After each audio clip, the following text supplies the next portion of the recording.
से बोलिए भारत माता की,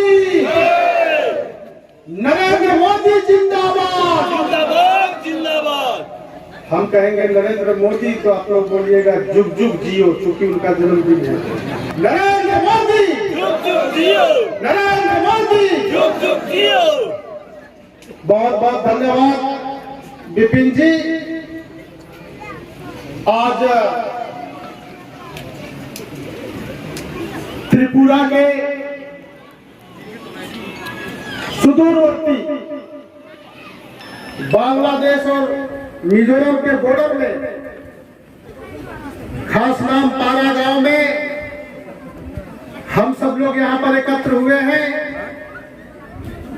देश के यशस्वी प्रधानमंत्री आदरणीय नरेंद्र भाई मोदी जी के जन्म जयंती मनाने के लिए और देश भर में भारतीय जनता पार्टी का मेंबरशिप ड्राइव हो रहा है।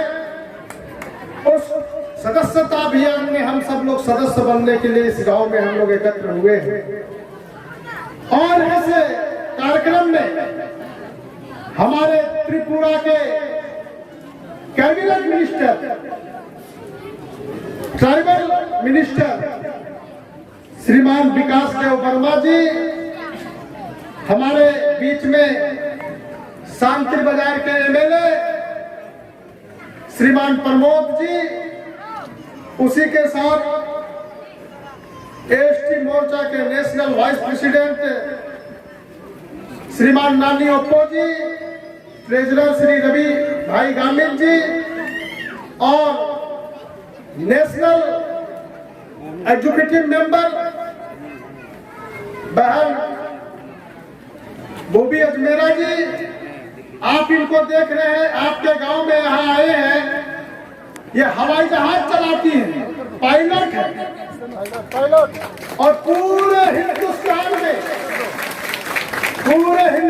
में एक आदिवासी बहन जो पहला है जो कि हवाई जहाज चलाती है, देश के अंदर जो चलाती है। यहाँ से अमेरिका, ऑस्ट्रेलिया से लेकर के कहां हवाई जहाज उड़ा करके जाती है। ऐसा बहन अजमेरा जी आपके गांव में आई है। आप भी धन्य हो गए इस गांव में आकर के और आप लोगों को भी यह गर्व होना चाहिए कि एक आदिवासी बहन जो है हवाई चलाने वाली आपके गांव में है।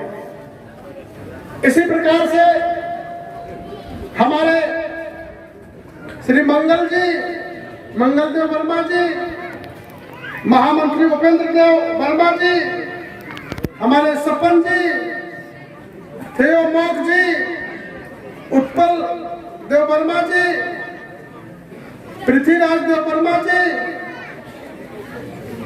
रविंद्र राजू जी, विपिन रियांग जी के साथ यहाँ उपस्थित गांव के विलेज के सभी हमारे छोटे बड़े सभी लोगों को मैं अपने तरफ से धन्यवाद करता हूं, आभार करता हूं कि आज नरेंद्र मोदी जी के जयंती मनाने के लिए यहाँ पर आप सब लोग उपस्थित हुए हैं। मित्रों, देश के यशस्वी प्रधानमंत्री आदरणीय नरेंद्र भाई मोदी जी ने देश की जनता को, देश के आवाम को, देश को विकास करने के लिए बहुत ही रचनात्मक तरीके से काम को आगे बढ़ा रहे हैं। जिस प्रकार से यहाँ यह जो बोरो सेटलमेंट, ये विलेज आजादी के बाद वर्षों से यहाँ आप सभी लोगों की नागरिकता नहीं थी, आप लोगों को कहीं रहने के लिए स्थान नहीं था, आप लोगों के लिए घर नहीं था।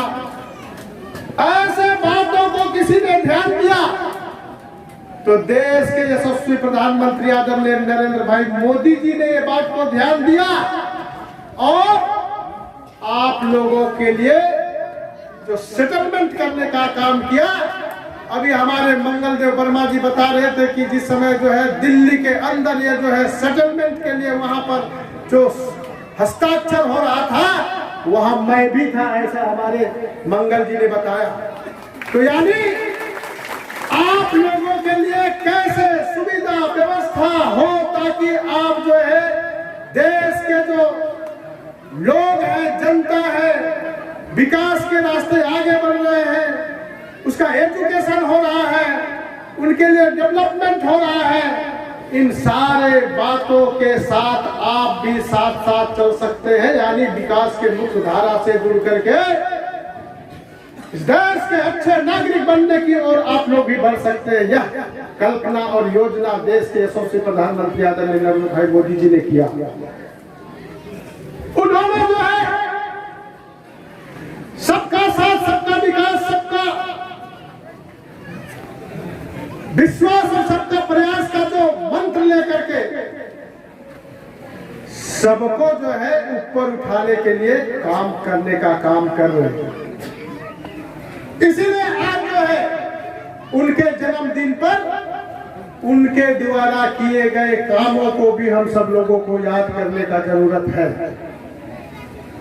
कई बहनों के लिए सुभद्रा योजना, तो बहनों के लिए जो है 33% आरक्षण का बिल पार्लियामेंट के अंदर लाए, और तो और देश भर में जो है पहली बार आजादी के बाद एक आदिवासी बहन श्रीमती द्रौपदी मुर्मू जी को देश का सबसे बड़ा जो पद होता है राष्ट्रपति का पद, वहां भी बैठाने का काम हमारे नरेंद्र मोदी जी ने किया है। ये गर्व का विषय है भाइयों बहनों। प्रधानमंत्री जी ने केवल और केवल देश के जो है आम जन किस प्रकार से आगे बढ़ेंगे, शिक्षा के क्षेत्र में आगे बढ़ेंगे, इसलिए जनजाति क्षेत्रों में एकलव्य मॉडल रेसिडेंशियल स्कूल भी खुलने का काम शुरू हो गया है, और जो आश्रम विद्यालय खुलना शुरू हो गया है। इसी के तरह से जो है हम जंगलों में रहने वाले लोग हैं, यहाँ के फॉरेस्ट प्रोड्यूस को कैसे हम संकलित करके आगे बढ़ा सकते हैं, अपने आय आमदनी को बढ़ा सकते हैं। इसलिए ट्राइफेड के माध्यम से बंधन विकास योजनाओं को भी आगे बढ़ाने का काम शुरू किया है। हमारे जो कल्याण मंत्री यहाँ पर बैठे हुए श्रीमान विकास देव वर्मा जी, इन्होंने भी जब से इस राज्य में जनजाति मंत्रालय को संभालने का काम किया, तब से लगातार आप लोगों के विकास के लिए क्या हो सकता है उसके लिए योजनाओं को आगे बढ़ाने का काम शुरू किया है। अभी मैं नीचे वो एक गांव था जहां पर एक 50 बेड का बहनों का जो है हॉस्टल हो रहा है पहाड़ के अंदर, वहां हमारे बहनें रह करके अच्छी पढ़ाई कर सकती है। तो ऐसा सोच पहले लोगों ने नहीं किया। भारतीय